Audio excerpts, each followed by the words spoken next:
Hello! In this tutorial, we're going to take a further look at using some of the advanced features in the freeware Composite Photo App. So I'm going to go ahead and open up the application, and to show you some of these features, I'm just going to start with a blank document. So I'm going to click this balloon icon in the top left, and there's a library of different images, different examples, and different features that are already built in for you to use. So I'm going to touch the library icon.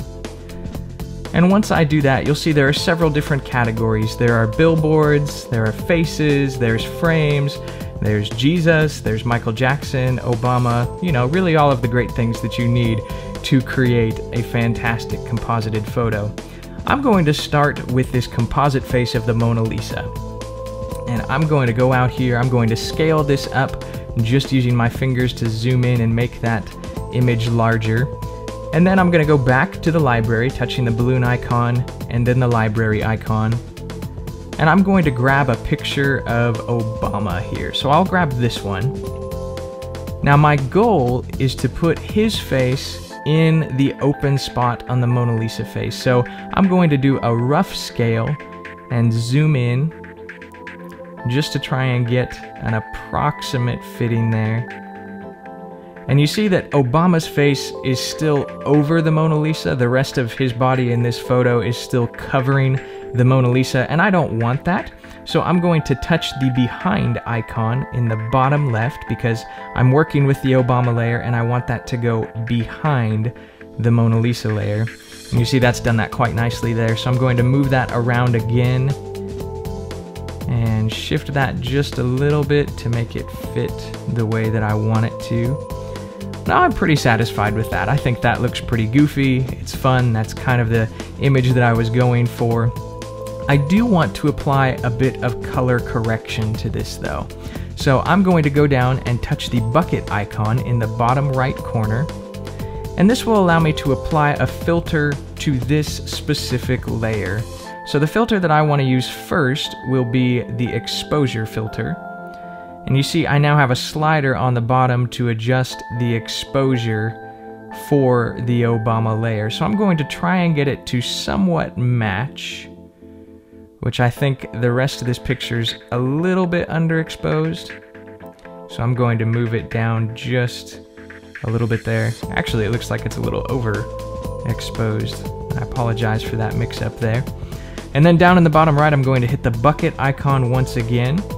And I'm going to change the contrast because the Mona Lisa is much less contrasted than the Obama layer. So if I scroll up, you see the contrast increases. If I go backwards, the contrast decreases, which I think looks a lot more like the Mona Lisa photo frame that I'm trying to get it to match. So I'm going to scroll down to about there. I think that looks pretty good.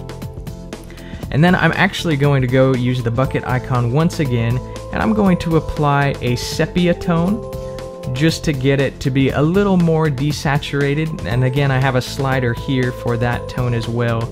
I just want it slightly desaturated with a slightly sepia hue. So I'm going to bring that sepia tone about there. Now I think that looks a bit more natural than it did before. I'm not going for perfection because obviously this is a pretty goofy photo in and of itself. I want to highlight some of that goofiness and add to it, so I'm going to go back to the balloon icon, go to my library, and I love this mustache. So I'm going to pull that mustache out. I'm going to arrange it there, scale it up, just zooming in to make it a bit more ridiculous. And position it right about there. And then I'm going to go down to the bucket once again to apply a filter to this mustache. So I'm going to go to the contrast filter. I'm going to decrease the contrast there just to make it look like it blends a little bit better. I'll also go back to it and add a slight sepia tone to it as well.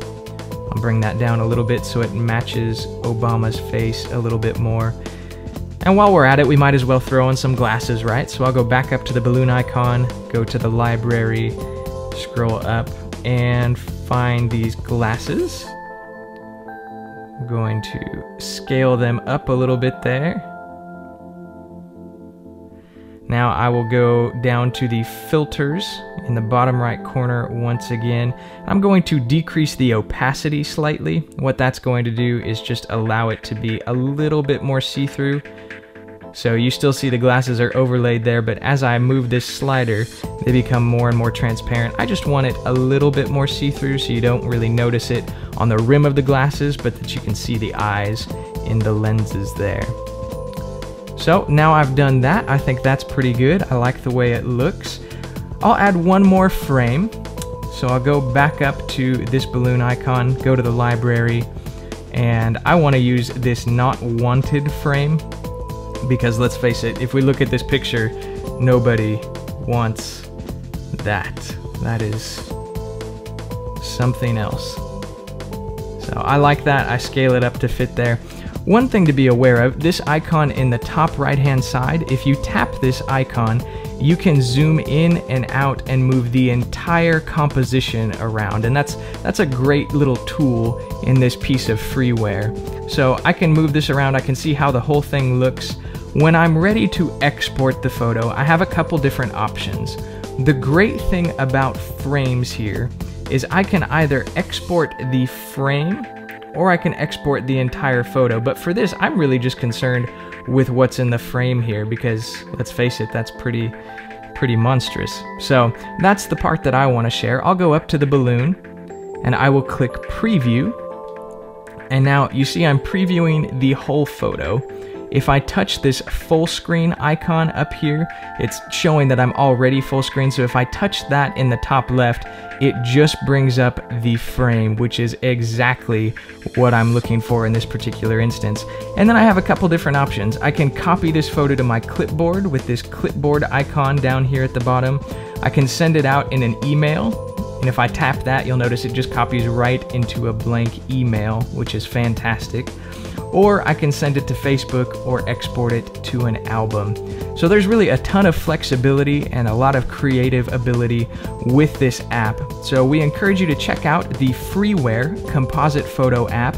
And if you have any additional questions or any tutorials that you would like to see, please let us know. Thank you for watching.